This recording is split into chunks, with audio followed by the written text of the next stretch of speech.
جی حضرت، میرے دماغ میں وسوسہ آتا ہے اور میں اسے جو ہے کہ دور کرنے کی کوشش کرتا ہوں، لیکن دماغ میں بار بار کافی سالوں سے چل رہا ہے کہ ایک جج ہے جو انجسٹس کرتا ہے. مطلب کہ ہوں میرے ذہن میں یہ سوال آتا ہے کہ اللہ جو ہے انجسٹس، نا انصافی کرتا ہے. تو یہ میں اس چیز کو ہٹانا چاہتا ہوں دماغ سے، لیکن بار بار سوال آتا ہے. تو انجسٹس اس لیے مجھے لگتا ہے اللہ تعالیٰ انصاف نہیں کرتا، استغفر اللہ. تو انجسٹس اس لیے لگتا ہے کیونکہ میں چار طریقے کے لوگ دیکھتا ہوں، چار درجے کے. مان لیجیے دو درجے کے، دو مسلمان عرب کے ہو گئے اور دو مسلمان انڈیا کے.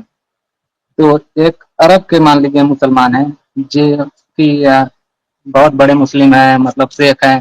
اب ان کے جو لڑکے ہیں وہ پڑھے لکھے ہیں، ان کو سب کچھ ملتا ہے دنیا میں، اور وہ مدینے کے پاس ہیں، وہ مکے کے پاس ہیں، وہ جاتے ہیں کعبے کو، جاتے ہیں حج کو، جاتے ہیں عمرہ کو جاتے ہیں، اور دنیا میں بھی ان کی زندگی ایک دم جنت ہے. اور مرنے کے بعد بھی اللہ تعالیٰ انہیں اعلیٰ مقام دے اور انہیں جنت میں داخل کرے. تو مرنے کے بعد بھی ان کا کنفرم ہے جہاں تک کہ جنت میں ہو جائیں گے. اور انڈیا کے مسلمان ہم ہیں، مطلب کہ دنیا میں زندگی میں غریبی جھیل رہے ہیں، اور پھر گھر مکان ان کے جیسا نہیں ہے. زندگی یہاں کی آسان نہیں ہے، بہت ہی مشکل، 14 گھنٹہ 16 گھنٹہ کام کرنا پڑتا ہے. اور وہاں کے لوگ جو ہے تو آرام سے جیتے ہیں، اور مرنے کے بعد بھی ہمارے اعمال ان کے مقابلے کم ہے. تو ہمیں یہاں بھی جہنم کی جیسی زندگی، اور مرنے کے بعد بھی استغفر اللہ ایسا نہ ہو کہ ہم جہنم میں ڈال دیے جائیں. تو اب یہ کمپریزن دیکھ رہے ہیں تو یہاں پہ انصاف کیسے ہے، آپ یہ مجھے بتائیں. اللہ دیکھیے تعالیٰ نے کیسا ہے. انصاف کیسے کیا؟ جی میں نے ابھی آپ کو، میں بہت سارے اس میں جواب دے سکتا ہوں، لیکن میں آپ کو بھی ایک حدیث بتاتا ہوں. آپ اس حدیث کو دیکھیے، اس میں آپ کو اس کا جواب ملے گا. ہاں، ایک مثال ہے صرف، ایسی بہت ساری مثالیں. اللہ کے رسول صلی اللہ علیہ وسلم نے فرمایا سبقا درہم مئۃ الف درہم، ایک درہم 1,00,000 درہم سے آگے بڑھ گیا. ایک درہم 1,00,000 درہم سے آگے بڑھ گیا. قالوا کیفا، صاحب نے پوچھا نبی صلی اللہ علیہ وسلم کیسے؟ ایک درہم 1,00,000 سے زیادہ ہو سکتا ہے کیا؟ ایک درہم 1,00,000 سے آگے بڑھ گیا. اللہ کے رسول صلی اللہ علیہ وسلم نے فرمایا. تو نبی صلی اللہ علیہ وسلم نے فرمایا کان لرجل درہمانی، ایک آدمی کے پاس 2 درہم تھے. تصدق باحداہما، اس نے 2 میں سے ایک صدقے میں دے دیا. وانطلق رجل الی اردی مالہ، اور ایک آدمی جس کے پاس بہت مال تھا، بہت مال تھا. فاخذ منہ مئۃ الف درہم، اس نے وہ بہت سارے مال میں سے 1,00,000 درہم لیا. فتصدق بها، اور صدقے میں دے دیا. تو وہ جو 1 درہم ہے وہ 1,00,000 درہم کے آگے بڑھ گیا. اور یہ حدیث غالباً شیخ البانی نے اسے حسن یا صحیح قرار دیا ہے. میری نوٹس میں یہ حدیث موجود ہے. تو یہاں پہ ہم کیا دیکھتے ہیں کہ یہ ایک مثال ہے. مثال کیا ہے؟ اللہ تعالیٰ جو فیصلہ کرے گا نا، حالات کے اعتبار سے فیصلہ کرے گا کہ ایک شخص جس کی حالت جیسی ہے اللہ اسے اس اعتبار سے دے گا، اور جس کے پاس زیادہ ہے اسے زیادہ کرنا پڑے گا، اسے اور دوڑنا پڑے گا. جس کے پاس زیادہ مال ہے اسے زیادہ دینا پڑے گا. وہ جس کے پاس 2 درہم تھے اس نے 1 دے دیا تو اسے اور آگے بڑھنا پڑے گا. تو یہاں پر اگر سیم ججمنٹ ہو تو پھر تو سیم، اگر سب کے ساتھ سیم ہی معاملہ ہو تو ظلم ہو جائے گا. لیکن اللہ تعالیٰ نے قرآن میں فرمایا کہ اللہ تعالیٰ ذرہ برابر بھی ظلم نہیں کرتا. اللہ ذرہ برابر بھی ظلم نہیں کرتا. تو یہاں پہ بات سمجھنے کی کیا ہے کہ اللہ تعالیٰ کسی کے ساتھ ظلم نہیں کرے گا، لوگوں کے حالات کے اعتبار سے جج کرے گا، ان کے حالات کے اعتبار سے. اس کی بہت ساری مثالیں قرآن سنت میں. جی شیخ سرفراز. دیکھیے یہ جو انہوں نے سوال کیا نا کہ اللہ تعالیٰ دنیا میں کسی کو امیر رکھتا ہے کسی کو غریب رکھتا ہے، قرآن مجید نے خود اس کا جواب دیا ہے. سورۃ الزخرف میں اللہ رب العالمین نے آیت نمبر 32 میں اللہ نے فرمایا نحن قسمنا بینہم معیشتہم فی الحیات الدنیا، کہ دنیا کی زندگی میں جو معیشت ہے، گزر بسر کا سامان ہے، کہتا ہے اللہ نے فرمایا ہم نے اس کو تقسیم کیا ہے. ورفعنا بعضہم فوق بعض درجات، اور ہم نے بعض لوگوں کا درجہ بعض لوگوں پر بلند رکھا ہے. کیوں رکھا ہے؟ لیتخذ بعضهم بعضا سخریا، تاکہ بعض لوگ بعض لوگوں کو اپنا خدمت گزار بنا سکیں. سارے لوگ ایک درجے کے نہیں ہیں، کچھ امیر ہیں کچھ غریب ہیں. اللہ فرماتا ہے ہم نے امیروں کو امیر غریبوں کو غریب بنایا ہے. کیوں؟ تاکہ لوگ ایک دوسرے کی خدمت لے سکیں. سارے کے سارے لوگ ایک درجے کے امیر ہوتے، ایک درجے کے ذہین ہوتے تو یہ دنیا کا نظام نہیں چل سکتا تھا. آگے اللہ نے فرمایا وَرَحْمَةُ رَبِّكَ خَيْرٌ مِّمَّا يَجْمَعُونَ، اور تمہارے رب کی جو رحمت ہے وہ سب سے بہتر ہے، یعنی جنت جو ہے وہ بہتر ہے. تو دنیا میں تو اللہ تعالیٰ نے درجات میں تفاوت رکھا ہے، اور وہ اس لیے رکھا ہے کیونکہ دنیا جو ہے نا وہ امتحان کی جگہ ہے، اور امتحان اللہ تعالیٰ دونوں طرح سے لیتا ہے. کبھی اللہ تعالیٰ کسی کو نعمت دے کر کے امتحان لیتا ہے، کبھی کسی کو مصیبت میں ڈال کر کے امتحان لیتا ہے. اللہ نے فرمایا وَأَمَّا الْإِنسَانُ إِذَا مَا ابْتَلَاهُ رَبُّهُ فَأَكْرَمَهُ وَنَعَّمَهُ فَيَقُولُ رَبِّي أَكْرَمَنِ. کبھی اللہ رب العالمین بندے کو نعمت دے کر کے امتحان لیتا ہے. وَأَمَّا إِذَا مَا ابْتَلَاهُ فَقَدَرَ عَلَيْهِ رِزْقَهُ، اور کبھی اللہ تعالیٰ امتحان لینا چاہتا ہے تو اس کا رزق کم کر دیتا ہے. تو دنیا میں جو تفاوت اللہ تعالیٰ نے رکھا ہے نا، جو امتحان کے لیے رکھا ہے، یہاں پہ اگر کسی بندے کو اللہ تعالیٰ نے کچھ کم دیا ہے یا کسی مصیبت میں مبتلا کیا ہے تو اللہ تعالیٰ اس کی بھرپائی کرے گا. اصل میں یہ سمجھنے کی ضرورت ہے، جب آپ دنیا میں نا انصافی دیکھتے ہیں نا، دنیا کی نا انصافی اس بات کی دلیل ہے کہ ایک دن ایسا آنا چاہیے جہاں پر انصاف ہو. تو یہ جو دنیا کی نا انصافی دیکھ رہے ہیں، یہ نا انصافی نہیں ہے، یہ تو ابھی ایک مرحلہ ہے، ابھی تو یہ امتحان کی جگہ ہے نا. امتحان میں آپ فیصلہ نہیں کر سکتے کہ انصاف ہوا کہ نہیں انصاف ہوا ہے. انصاف کا دن تو قیامت کے دن ہوگا، اور قیامت کے دن اللہ تعالیٰ نے اگر دنیا میں کسی کو کچھ کم دیا تھا تو اللہ رب العالمین اس کی بھرپائی کرے گا. حدیث میں آتا ہے کہ فقراء جو ہے وہ جنت میں امیروں سے اتنے سال پہلے پہنچ جائیں گے. اللہ کے نبی صلی اللہ علیہ وسلم نے فرمایا آدمی کو کبھی کبھی دنیا میں مال کم ملتا ہے تو اس کو قلت مال سے شکوہ ہوتا ہے، تو اس کو برا سمجھتا ہے. حالانکہ مال کی قلت یہ بندے کو قیامت کے دن حساب میں جلدی آسانی کر دے گی، اور یہ اس کے لیے فائدہ مند ہوتی. اس کو لگ رہا ہے کہ مجھے کم مال ملا، یہ میرے لیے نقصان دہ ہے. اس کو یہ نہیں پتا ہے کہ اللہ تعالیٰ نے اس کے ساتھ بھلائی کی، اس کو کم مال دی ہے. اللہ تعالیٰ بہت ساری چیزوں میں بندے کے ساتھ نیکی کر رہا ہوتا ہے، لیکن بندہ اللہ تعالیٰ کے ساتھ بدگمان ہو جاتا ہے کہ اللہ تعالیٰ نے میرے ساتھ برا کیا. آپ دیکھیے حضرت خضر علیہ السلام کا واقعہ. ایک انسان، دو ماں باپ، ان کا بچہ قتل کر دیا گیا. اگر صرف ظاہر میں وہ دیکھ رہے تھے تو ان کو لگتا کہ میرے ساتھ اللہ نے بہت ناانصافی کی، اللہ نے میرا بچہ مجھ سے چھین لیا. لیکن اللہ تعالیٰ نے حضرت خضر کے اس واقعے میں ظاہر سے پردہ اٹھا کر کے جو باطن دکھایا کہ جو اللہ تعالیٰ نے چھینا تھا یہ بہتر تھا ان کے لیے. جن کی کشتی ٹوٹ گئی ان کو بظاہر لگا کہ ان کے لیے بہت نقصان دہ بات ہے، پر اللہ نے غیب کا پردہ اٹھا کر کے دکھایا کہ اسی میں ان کے لیے بھلائی تھی. حدیثوں میں آتا ہے کہ قیامت کے دن جب مصیبت والوں کو اللہ تعالیٰ ان کی مصیبت کے حساب سے اجر دے گا. اللہ کے نبی نے فرمایا ان عزم الجزائی مع عزم البلائی، دنیا میں جتنی زیادہ مصیبت ہے قیامت کے دن اس مصیبت کا اتنا ہی بڑا بدلہ ملنے والا ہے. اللہ کے نبی فرماتے ہیں قیامت کے دن جب مصیبت والوں کو ان کی مصیبت کے بدلے میں اجر دیا جائے گا تو عافیت والے یہ سوچیں گے کہ کاش ہماری چمڑیاں قینچی سے کاٹ دی گئی ہوتی اور جو اجر اس کو مل رہا ہے وہ ہم کو مل سکتا.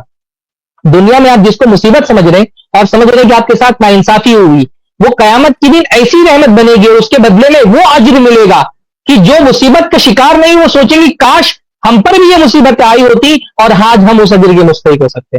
تو پوری دنیا کو دیکھ کر کے آپ اللہ تعالیٰ کے عدل کا فیصلہ نہیں کر سکتے. عدل کا اصلی دن تو قیامت کے دن ہے، اس کو بدلے کا دن اللہ تعالیٰ نے اسی لیے کیا مالک یوم الدین، وہ بدلے کا دن ہے. تو جب قیامت کا دن آئے گا تو اللہ تعالیٰ چیزیں برابر کرے گا. اللہ رب العالمین مصیبت والوں کو ان کی مصیبت کا اجر عطا فرمائے گا، نعمت والوں سے ان کا حساب لے گا. اللہ رب العالمین عدل کرنے والا ہے. اس عدل کا تصور اللہ تعالیٰ نے آپ کو دیا. یہ جس دماغ سے آپ سوچ رہے ہیں نا، اس دماغ میں عدل کا جو تصور آیا ہے وہ اللہ تعالیٰ نے آپ کے دل میں ڈالا ہے. سبحان اللہ، یہ کیسے ہو سکتا ہے کہ جس اللہ تعالیٰ نے آپ کو عدل کا شعور دیا ہے وہ اللہ تعالیٰ خود عدل نہیں کرے گا؟ ایسا کیسے ہو سکتا ہے؟ اس لیے ایمان کا تقاضا ہے کہ اللہ نے کہہ دیا وَلَا يَظْلِمُ رَبُّكَ أَحَدًا، یا فرمایا کہ اللہ تعالیٰ ایک ذرے برابر بھی کسی کے ساتھ ظلم نہیں کرتا ہے، تو آپ کو اس پر ایمان رکھنا چاہیے. یہ اللہ تعالیٰ نے نہیں کہا کہ لازم ہے کہ آپ کو اللہ کا عدل سمجھ میں بھی آئے. اصل مسئلہ آپ کا یہ نہیں ہے کہ آپ اللہ تعالیٰ عدل نہیں کر رہا، اصل مسئلہ یہ ہے کہ آپ کو اللہ تعالیٰ کا عدل سمجھ میں نہیں آ رہا ہے. تو قصور اللہ تعالیٰ کے عمل پر نہیں دینا چاہیے، قصور اپنے عقل کا قبول کرنا چاہیے کہ میں ناقص العقل انسان ہوں، مجھے اللہ تعالیٰ کا عدل سمجھ میں نہیں آ رہا، پر کیونکہ میں مومن ہوں تو میں یقین رکھتا ہوں کہ گرچہ میری عقل کو اللہ تعالیٰ کے عدل کے تقاضے نہ سمجھ میں آئے پھر بھی میں ایمان رکھتا ہوں کہ اللہ تعالیٰ عدل کرنے والا ہے. یہ اصل میں ایمان کا تقاضا ہے. قرآن مجید کی ایک اور آیت ہے سورہ شورى میں، اس میں اللہ تعالیٰ نے وضاحت کر دیا کہ کیوں نہیں سب کو اللہ تعالیٰ نے مالدار بنایا.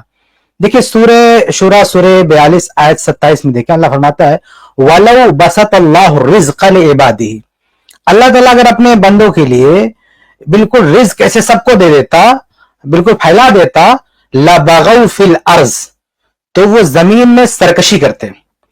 تو اللہ تعالیٰ کو معلوم ہے کہ کون اس مال کو، دولت کو کنٹرول میں رکھ پائے گا اور کون اس کا ناجائز مس یوز کرے گا. تو اگر سب کو دے دیا جائے تو وہ کیا کریں گے؟ زمین میں فساد برپا کریں گے. وَلَكِنْ يُنَزِّلُ بِقَدْرِ مَا يَشَاءُ، لیکن اللہ تعالیٰ جتنا چاہتا ہے ایک مقدار، ایک اندازے کے مطابق، ایک مقدار میں اللہ تعالیٰ یہ رزق اتارتا ہے. إِنَّهُ بِعِبَادِهِ خَبِيرٌ بَصِيرٌ، اللہ تعالیٰ اپنے بندوں کے بارے میں جانتا ہے،